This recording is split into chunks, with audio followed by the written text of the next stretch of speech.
Olá! Quando pensamos em aprender, o que é que nos vem logo à cabeça? Se calhar manuais escolares, salas de aula, mas e se uma das ferramentas mais poderosas para entender matemática, daquela mesmo complexa, for na verdade uma história? Uma história de mistério que começa num sótão poeirento. A pergunta que nos vai guiar é esta: como é que uma coisa tão artística, tão lírica como um poema se pode transformar na chave para uma máquina? É uma viagem que vai ligar a poesia aos números, de uma maneira que ninguém estava à espera. Bem, tudo começa com a nossa protagonista, a Carlota. Ela está a passar férias na casa da avó, que já tinha falecido há um ano. E o sótão? O sótão era o seu sítio especial. Era lá que ela brincava com aquilo a que a avó chamava o baú das recordações matemáticas. Era um lugar de memórias, de conforto, mas estava prestes a tornar-se o palco de uma descoberta incrível. E a aventura toda começa quase por acidente. Uma bola de ténis perdida que rola para debaixo de um cobertor. A Carlota levanta o cobertor e não encontra a bola, mas sim uma caixa de madeira, uma que ela nunca tinha visto. E dentro dessa caixa estava outra caixa, um cofre de metal com um teclado. O desafio: descobrir um código de 3 números. A primeira tentativa, claro, foi usar a data de nascimento, mas não funcionou. A frustração começou a aparecer. Só que, no fundo da caixa de cartão, ela encontra um envelope. Lá dentro não estava uma conta, nem uma pista óbvia.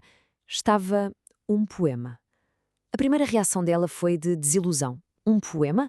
Para abrir um cofre? Sério? E aqui está o grande quebra-cabeças. Como é que se tira um código numérico de um monte de versos? A Carlota tenta tudo. Lê ao contrário, tenta trocar as letras por números. Nada parece funcionar. O enigma parece ser só literatura.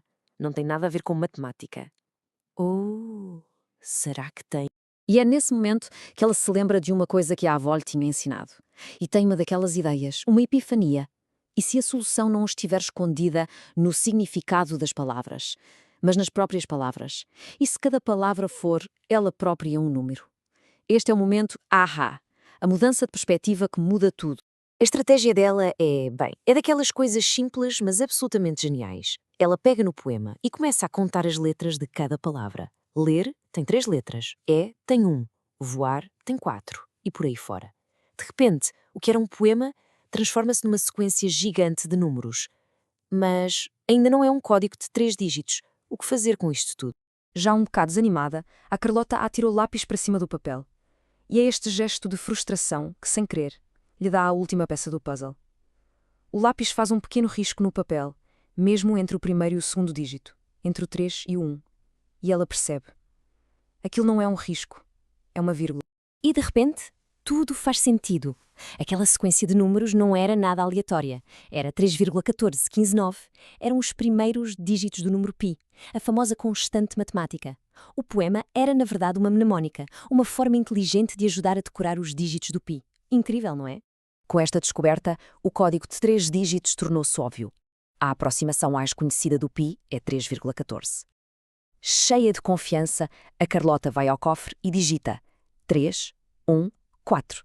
E clique! O cofre abre-se. Mas lá dentro não havia joias nem dinheiro. Havia outra caixa. E dentro dessa caixa estava o verdadeiro segredo da avó. Uma máquina muito esquisita, cheia de engrenagens, luzes, um ecrã e até rodas de comboio. O primeiro mistério foi resolvido, mas deu lugar a um ainda maior. O que é que esta máquina faz?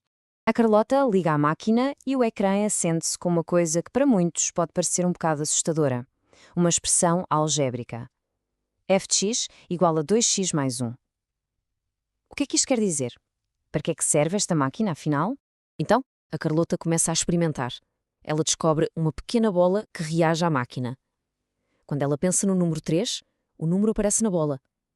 Ela põe a bola na entrada da máquina, a máquina faz uns barulhos, umas luzes piscam e sai uma bola nova do outro lado. E nela está o número 7. Entrou um 3, saiu um 7. Interessante. Para perceber o padrão, ela continua a fazer experiências. Põe uma bola com o número 5 e sai uma com 11. Tenta com o 4 e, tal como ela já estava a começar a desconfiar, sai o número 9. Fica claro que a máquina está a seguir uma regra muito consistente. E olhem, quando organizamos a informação assim numa tabela, o padrão torna-se óbvio, salta mesmo à vista, não é? O número que sai é sempre o dobro do que entra mais 1. Pensem lá, 2 vezes 3 dá 6, mais 1, 7. Bate certo. 2 vezes 5 dá 10, mais 1, 11. Perfeito. Aquela regra que estava no ecrã, f de x igual a 2x mais 1, é exatamente o que a máquina está a fazer. A Carlota percebe então como tudo funciona. Primeiro, entra um número, a que os matemáticos chamam objeto, o nosso x. Depois, a máquina aplica-lhe a sua regra, a sua função. E, por fim, produz um único número de saída, a que se chama imagem, o nosso y. E como a própria Carlota conclui, a função da máquina é ser uma função. É uma máquina de funções. Para cada objeto x que entra, corresponde uma e só uma imagem y que sai. E esta é a ideia central deste conceito matemático. E isto leva-nos à definição formal. No fundo, uma função é só isto: uma regra. Uma regra que pega num valor de entrada e, de forma consistente e previsível, lhe atribui um e apenas um valor de saída. A máquina da Carlota é basicamente a personificação desta ideia, que às vezes parece tão abstrata. É por isso que esta história funciona tão bem para ensinar. Aquelas letras que parecem complicadas, como x e y, deixam de ser só símbolos numa página. O x passa a ser a bola que a Carlota põe na máquina. O y é a bola que sai do outro lado. O processo torna-se físico, visual, muito mais fácil de agarrar. Resumindo, a história da Carlota mostra-nos o poder incrível das narrativas no ensino. Elas pegam em ideias abstratas e tornam-nas concretas. Usam o mistério para nos deixar curiosos e envolvidos e permitem-nos aprender não por decorar, mas por seguirmos a viagem de descoberta de uma personagem. Isto deixa-nos com uma última pergunta para pensar. Se um poema esquecido e uma máquina misteriosa nos podem ensinar sobre o número π e sobre o que é uma função, que outras ideias complexas, seja na ciência, na filosofia ou até na arte, poderiam ser desvendadas através da magia de uma boa história?